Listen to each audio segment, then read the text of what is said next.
Let's talk about relationships. But before we start, let me give you some background. So, coming from a faith based school, I didn't have much exposure to girls at the time. We would always see each other from afar, but there was always this distance that was between us. And at the time, I got used to this pattern. So, being in relationships and all these things completely just evaporated from my mind because I wasn't interested at the time. I know we're all matured.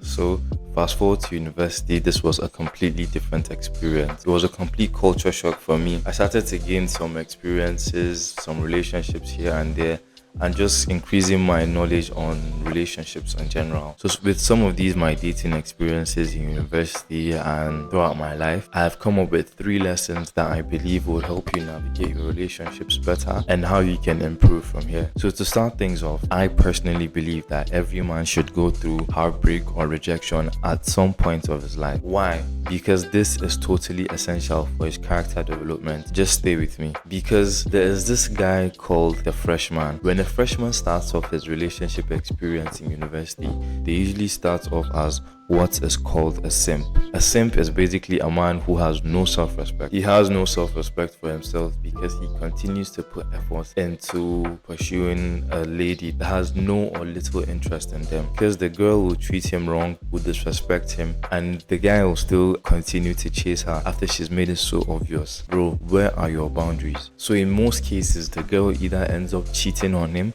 or outright just rejects him and tells him no. That's if she's a good girl. So the tender freshman cannot handle this, so he channels this in 2 ways. The first part is being butthurt and sad about his situation. Literally, he basically ends up being butthurt about the situation and not doing anything to improve himself, to find ways to attract a better partner. Most guys just turn complacent from here. Do you know, in fact, I had this friend that this happened to, and his perspective on women completely changed. He started demonizing them and saying they're bad people while you were just starting at level 1, bro. You're literally a freshman. Who do you think you are?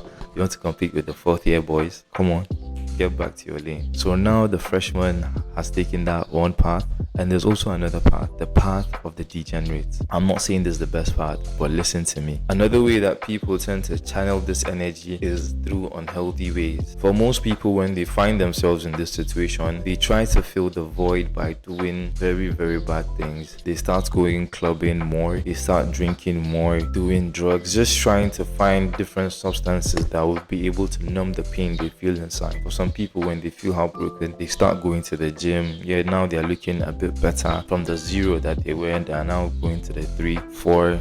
They're just improving their skill, which is okay. But then again, the problem with this is most people tend to think they are actually improving themselves by going out clubbing, by trying all these new things.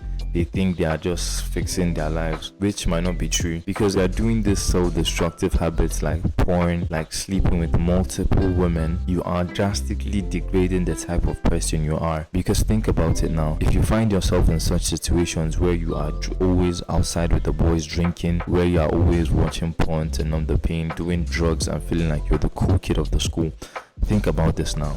What type of partner are you going to attract in this situation? Do you think you're going to attract the mother of your kids? Think about it, dog. Because as I said, you are not putting yourself in quality places. So definitely you definitely attract such people with low quality, low standard, because you just want to feel accepted and appreciated. So any high will do for you. Any 3 out of 10 girl will do. Any 4 out of 10 girl you do. I'm not even talking about the beauty. I'm talking about like the standards in general. You see, all these things are very, very essential to experience, because now when you start from 0, you now know what it takes to get to a 2. You now know what it takes to get to a 6. And finally, let's talk about the beautiful and healthy ways of being in a relationship. It starts with healing. This is where I have found myself, and I'm 100% proud of it. Because I have a question, bro. Aren't you tired of being hurt? Aren't you tired of breaking another person's heart, making them cry, or seeing yourself cry over another person that doesn't want you? Because it is not cool anymore, bro. Being toxic and so hateful is not cool anymore. It's outdated. Let's change the update. It's time to heal, boys, and the first step to take is by loving your own self. yourself. Go on this journey of finding who you are, of knowing who you are. And to help with this, I have come up with these questions that you can ask yourself. It will be very good if you could find time and write about these things.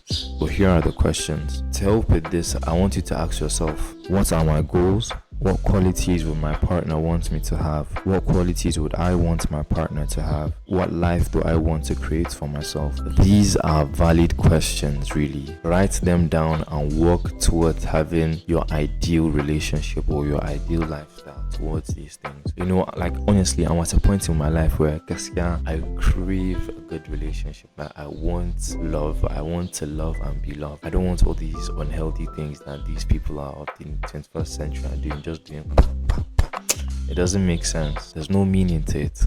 Another advice that I would give you is pick a woman that chooses you. That's one. And also find a healthy woman that can be the mother of your child. So you basically look at the qualities that she has, not just her physical qualities, even though that's very important. Not just her physical qualities, but like the values and standards that she has, the training that she has from her parents. Because honestly, you want to marry someone who will give your children the best form of morals, the best form of upbringing. Alhamdulillah, and we've gotten that. So when you strive towards getting these good things, these beautiful things, your relationships will improve. So if you know anybody that is in any of these levels, maybe he's just a freshman starting out, or he's gotten rejected and now he's been a degenerate sleeping around, or now he's in that point where he's been a very healthy person and approaching relationships in this beautiful or wholesome way, I want you to send them this video and comment what you think about all this. I'll see you in the next one. Let's get it.